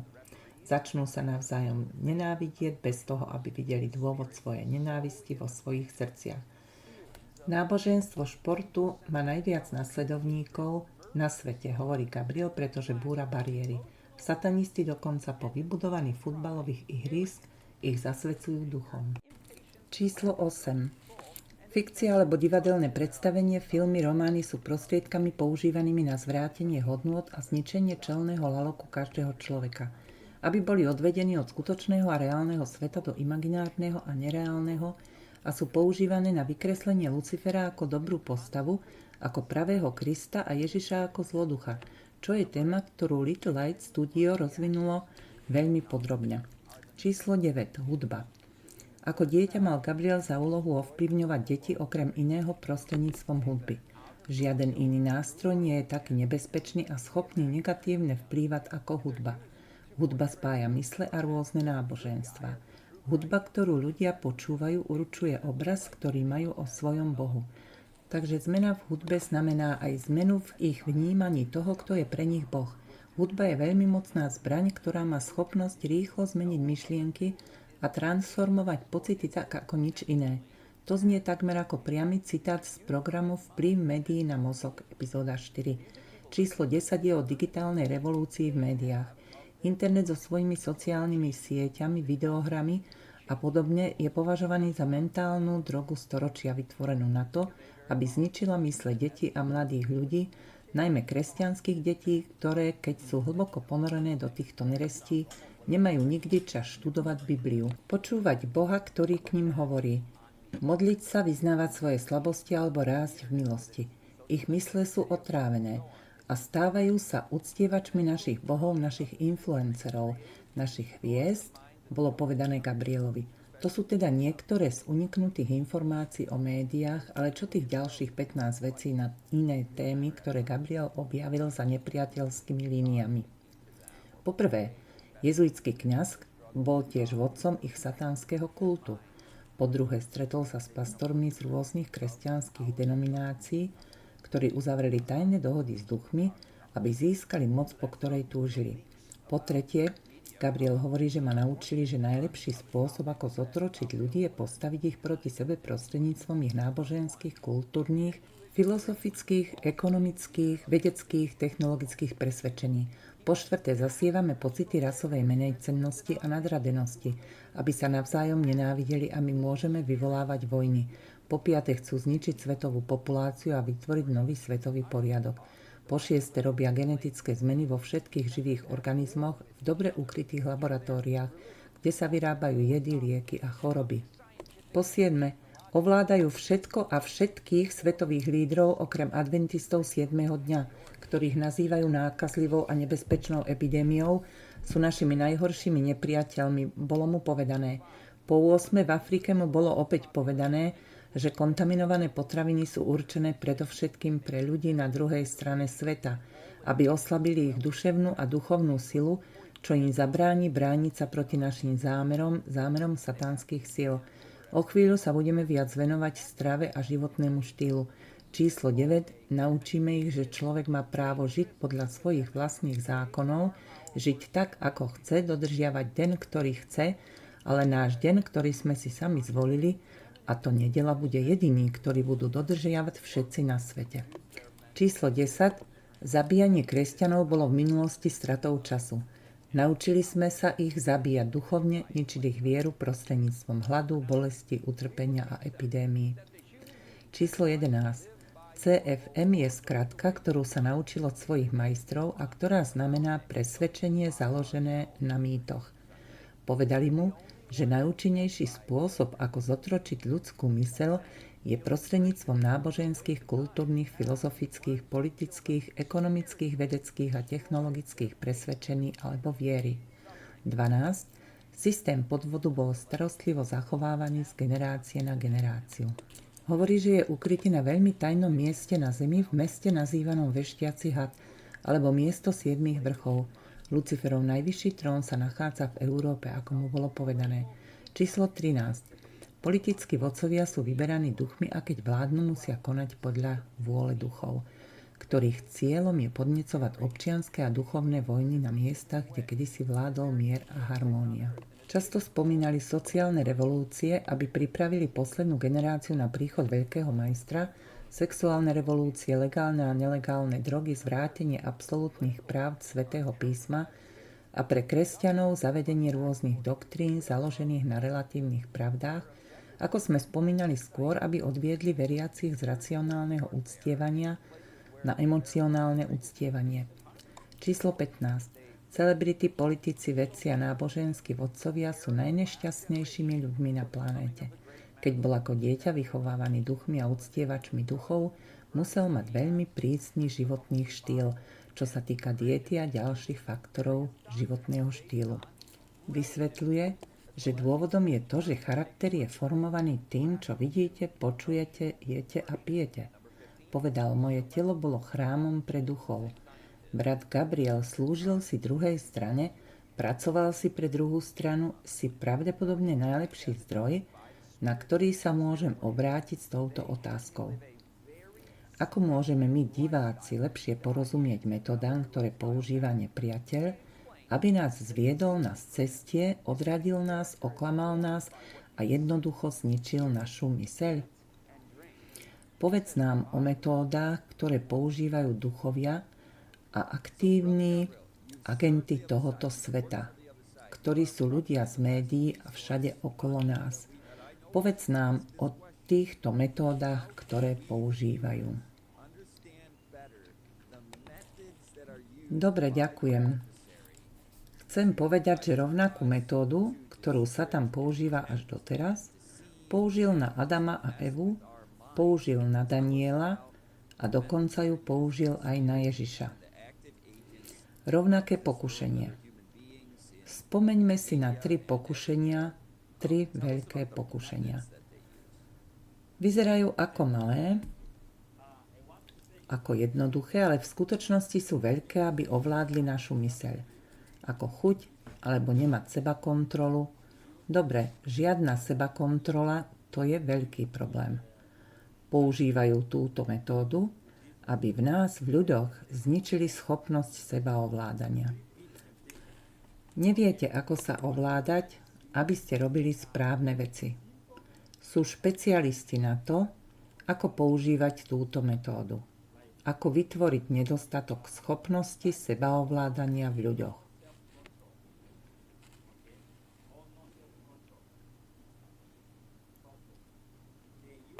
Tu je ďalších 12 postrehov, teda 12 pravidiel životného štýlu, ktoré mal dodržiavať, aby maximalizoval svoje mentálne schopnosti. Tým, ktorí čítali knihy ako v stopách veľkého lekára, budú znieť povedome. Poprvé, pravidelné prechádzky na čerstvom vzduchu, trávenie veľa času v prírode, opalovanie sa a ranné cvičenie. Po druhé, žiadny alkohol, žiadne rafinované potraviny, žiadne kontaminované potraviny, žiadne umelé potraviny. Pravidlo číslo 3. Otroci musia jesť podradné jedlo, aby nám naďalej slúžili bez toho, aby si uvedomili, že sú našimi otrokmi a že my existujeme. Bolo mu povedané. Po štvrté. Raňajky boli najpodstatnejším jedlom dňa. Po piaté. Neprejedajte sa, inak vám jedlo zhnie v žalúdku. Po šiesté. Jedzte len 3-krát denne, pričom tretie jedlo niekoľko hodín pred spaním. A len ovocie alebo geneticky nemodifikovanú nejakú ľahkú polievku, obilniny. Jedzte v presných časoch a dobre žujte. Pite vodu hodinu alebo 2 po jedle a 30 minút pre jedlom, nie počas jedla. Jedlo musí byť správne kombinované, aby sa v žalúdku nepremenilo na alkohol. Jedenie neskoro večer bráni správnemu mysleniu. Dozvedel som sa, že tráviace procesy sú večer odlišné ako skôr počas dňa. Živočíšne bielkoviny sú druhotriedne a menej cenné, či už ide o červené alebo biele mäso a sú jedovaté pre všetky orgány. Naučili ho, môj žalúdok nie je cintorín pre zvieratá. Len prírodné celé potraviny z pôdy sú najlepšie na maximalizáciu fyzických mentálnych schopností v službe jeho vtedajšiemu majstrovi, teraz majstrovi s veľkým M. To je úžasné, pretože ako kresťan v tomto bode tvoji duchovia spoločníci, tí, ktorí ťa vychovali, utiekli, keď videli Ježiša. Videl si ich vrátiť sa? Satan ťa opäť navštívil, pretože viem, že ťa navštevoval pravidelne počas tvojho detstva, niekoľkokrát do roka. Prišiel znova po tvojom obrátení? Áno, objavovali sa často. Ak si prečítate poslednú kapitolu 7, zistíte, že cirkev bojuje proti duchom, proti zlému duchu. Opustil som tú stranu a odovzdal svoj život Ježišovi a teraz som začal bojovať s iným problémom, pretože oni chcú, aby som sa vrátil na ich stranu. Ale ja som si vybral inú stranu, teraz som s Bohom. A vie, že byť s Bohom neznamená, že nemáte problémy. Ale niekedy, keď ste s Bohom, máte väčší problém, ale uprostred toho problému vám Boh dá pokoj. Pamätajte si, že v Jánovi 14:27 Ježiš povedal: Pokoj vám zanechávam, svoj pokoj vám dávam. Nedávam vám tak, ako dáva svet.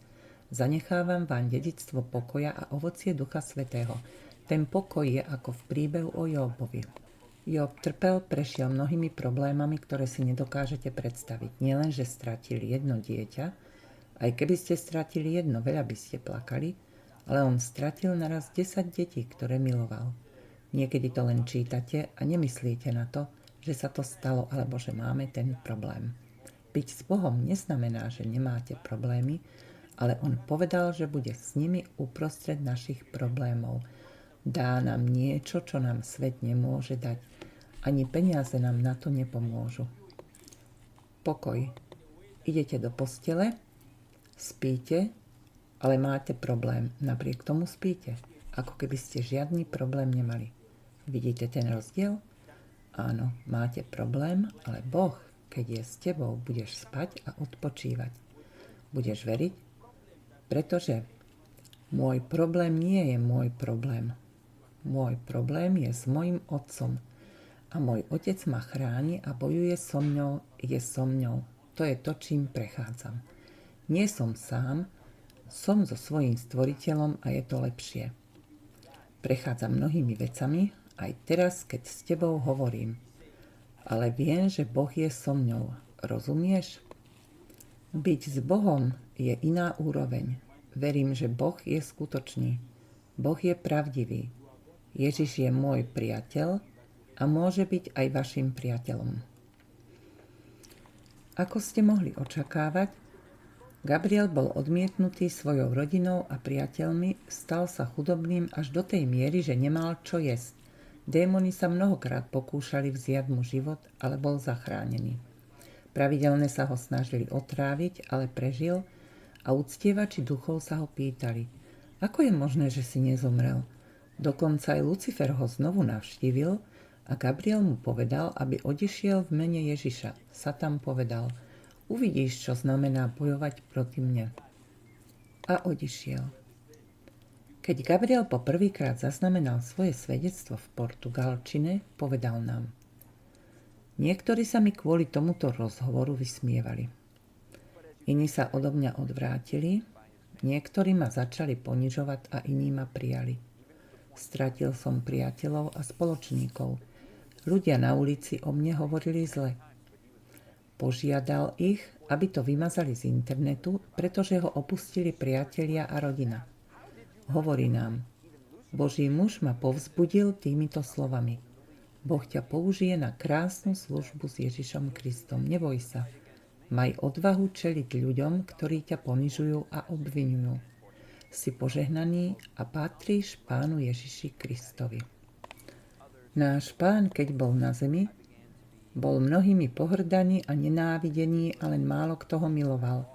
Gabriel hovorí: Zostal som pokojný, pripravený čeliť ľuďom, ktorí ma ponižovali a nenávideli, bez toho, aby som vedel prečo. Stratil som priateľov a rodinu, ale môj Pán a Spasiteľ Ježiš Kristus mi dal nových priateľov a novú rodinu. Ku koncu knihy je mnoho zázračných príbehov o jeho službe Bohu v posledných rokoch, ktoré vás pozývam prečítať si v jeho knihe. Poviem vám jeden z príbehov, ktorý upútal moju pozornosť. Mal sen, že ráno prišiel muž, aby ho pozval na svoju farmu. Vo sne mu bolo zjavené, že ak pozvanie príjme, muž ho zabije a nikto mu nepomôže. A presne to sa stalo nasledujúce ráno. Bol to jeho strýko, regionálny vodca rímskokatolíckej cirkvi, ktorý slúžil omšu, keď kňaz nemohol prísť. Jeho strýko bol oblečený presne ako muž vo sne. Duch Svätý mu povedal: Nechod. a jeho život bol ušetrený.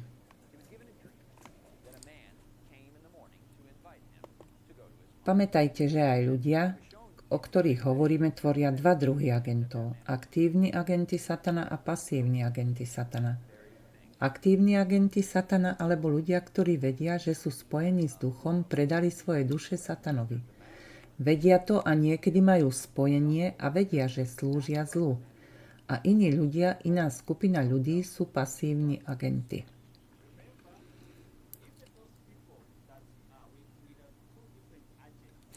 Títo pasívni agenti robia všetko, čo robia pre slávu satana a zlých duchov. Všetko, čo robia, je zlé, ale oni nevedia, že slúžia zlu. Na druhej strane existujú tiež dve rôzne skupiny. Na strane Ježiša sú ľudia, ktorí sú aktívnymi agentmi a pasívnymi agentmi Ježiša Krista. Niektorí z nich vedia, že majú spojenie ako kresťania, ako veriaci ľudia, a že majú knihy, Bibliu, čítajú len knihy, aby komunikovali s Bohom a vedia to. A sú tu aj iní ľudia, ktorí robia všetko, čo robia, pretože počúvajú Ducha Svätého, ktorý hovorí k ich mysliam a hovorí im, aby robili len dobré veci. Duch Svätý, ktorý k ním hovorí, nevedia, že robia veci na oslavu Božieho mena, ako tí ľudia, ktorí nikdy nepočuli o Bohu, nikdy nepočuli o Ježišovi. Ale Duch Svätý je v ich mysliach a vedie ich, aby povedali: Nie, nie, synu. Robiť túto vec je zlé. Nerob to. Rob túto vec, ktorá je správna. Robia dobré veci, pretože sú nasledovníkmi. Teraz musím robiť dobré veci. Toto nie je dobré, toto nie je dobré, toto je zlé. Nasledujú Ducha Svätého bez toho, aby vedeli, že nasledujú Boha. Matúš kapitola 7, verše 20, 24, 25, 23. Že jedného dňa Ježiš povedal: Jedného dňa príde deň a mnohí ľudia povedia: urobili sme všetko v tvojom mene. V tvojom mene sme urobili toto, urobili sme tamto, ale Ježiš povie: Nikdy som vás nepoznal. Odíďte z tohto miesta, lebo som vás nikdy nepoznal.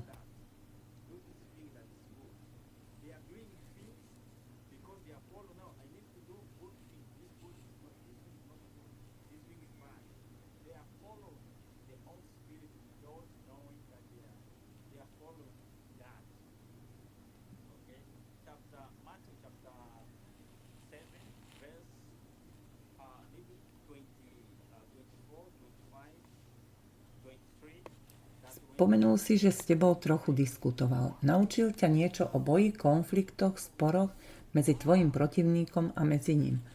Mám na teba otázku. Je to niečo, o čom si už trochu vedel, ale vedel si to od seba samého. Počul si satanovú verziu príbehu lži toho, ktorý ťa nazval svojim otcom, ale on nie je tvoj otec. On ťa nestvoril, boli to všetko lži však. Áno, ale čo si sa dozvedel o tomto spore, čo sa stalo v nebi?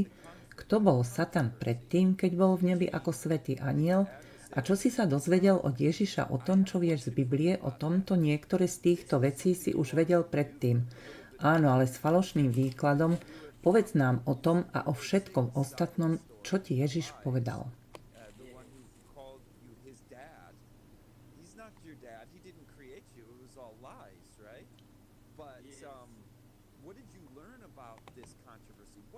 Čo som sa od neho dozvedel, povedal mi, kto bol ranná hviezda. Bol to mocný anjel v nebi, ale bol zmetený kvôli archanielovi Michaelovi. Boh v podobe anjela, ktorého voláme Michael, Biblia ho nazýva Michael, bol Bohom v podobe anjela. Pod ním bol Lucifer a nad ním, nad Luciferom, nad rannou hviezdou bol Michael. Áno? Michael bol Bohom v podobe anjela. Ale ranná hviezda, ako nazývame Lucifera, bol mocný, nad ním bol len Michael a Boh. Všemohúci Boh, čo znamená, že mal moc, mal veľkú moc, pretože nad ním bol len Michael, ktorého nazývame Bohom v podobe človeka anjela.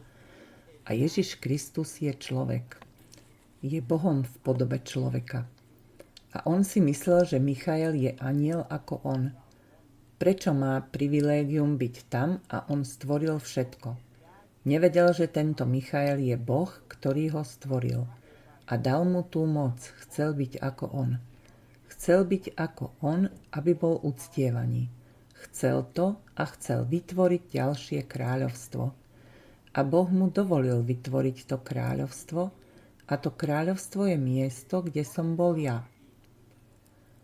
Spomínam si, ako povedal: môžeš svedčiť zo svojej vlastnej skúsenosti, že si kedysi patril do kráľovstva, ktoré stvoril, a vieš, že to, čo robia, nie je dobré. Preto sa ma opýtal. Vo svojom srdci vieš, že to, čo robíš, nie je dobré.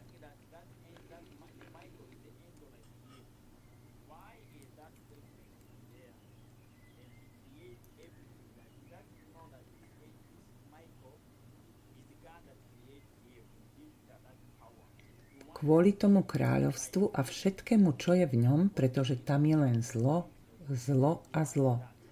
A ja som ti dovolil zabíjať, dovolil som ti zabiť mnoho mojich ľudí, pretože je to rovnako ako so semienkom. Keď semienko spadne na zem, do piesku a nezomrie, znamená to, že semienko neprinesie ovocie, ale aby mohlo vyprodukovať ďalšie semienko, aby mohlo vyprodukovať ďalšie ovocie, znamená to, že semienko musí zomrieť. Ak zomrie, vyrastie z neho mnoho ďalších semienok. Preto zomrelo mnoho mojich nasledovníkov, lebo som to dovolil. Preto ku mne prichádza mnoho ľudí, lebo chcú vedieť, prečo tí ľudia zomierajú v pokoji. A oni tiež túžia po tomto pokoji. Tak som dovolil týmto ľuďom, aby to urobili mojim vlastným ľuďom. Lebo viem, že keď zomrú, spia a jedného dňa, keď prídem druhýkrát, zhromaždím ich pre seba. A nielen, že ich zhromaždím, ale zhromaždím aj iných, ktorí verili, že chcú byť ako oni, keď zomreli. A mnoho iných vecí mi povedal o skutočnej povahe Lucifera, a že veci, ktoré som sa od neho naučil, neboli pravdivé. Pretože ma naučili, že muž na kríži bol zlý, ktorý chce zničiť naše kráľovstvo.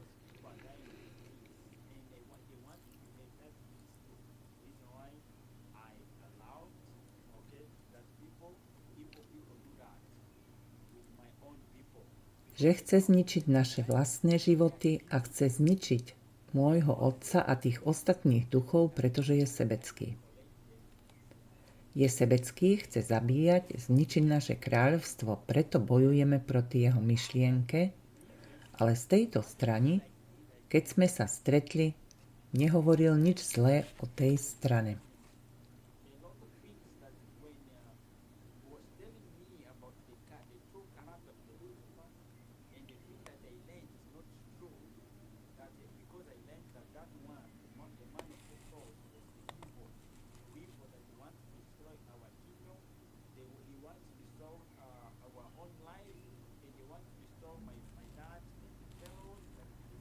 Na záver, priťahuje vás milosrdenstvo nášho Pána Ježiša, je to taký krásny obraz jeho lásky, a keď premýšľam o niektorých veciach, ktoré brat Gabriel povedal a nepovedal, viete, mohol napísať knihu, v ktorej by odhalil všetkých globalistov jednotlivo. Všetkých týchto zločincov mohli ich menovať. Ale neurobil to. Viete, rovnako ako Ježiš nebol tu, aby útočil a obviňoval, to si zaslúži diabol. Ale Ježiš jednoducho hovoril pravdu a brat Gabriel urobil to isté. Povedal pravdu o svojom príbehu, o Božej láske k vám. Buďte požehnaní poslucháči, priatelia, vedzte, že Ježiš je s vami počas celého vášho života.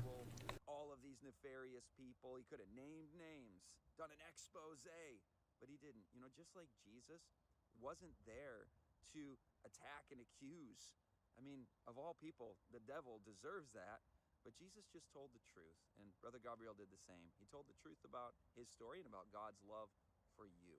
Be blessed, listener and friend. Know that Jesus has been with you your whole life also.